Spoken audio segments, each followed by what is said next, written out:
அஸ்ஸலாமு அலைக்கும் வரஹ்மத்துல்லாஹி வபரகாத்துஹு. பிஸ்மில்லாஹிர்ரஹ்மானிர்ரஹீம்.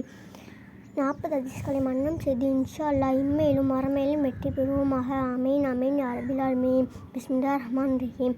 இன்று நாம் காண இருக்கும் 8வது ஹதீஸ் என்னவென்றால், சொர்க்கத்தின் திறவுகோல் எது? நபிகள் நாயகம் ஸல்லல்லாஹு அலைஹி வஸல்லம் அவர்கள் நவிந்துள்ளார்கள். தொழுகையாகிறது சொர்க்கத்தின் சாவியாகும். விளக்கம்: சொர்க்கத்தின் சிறப்பான வாழ்வு பற்றி குர்ஆனிலும் ஹதீஸ்களிலும் ஏராளமாக காணலாம். அந்த மேலான சொர்க்கத்தின் கட்டங்கள் தங்கத்தினாலும் முத்துக்களாலும் ஆனவை.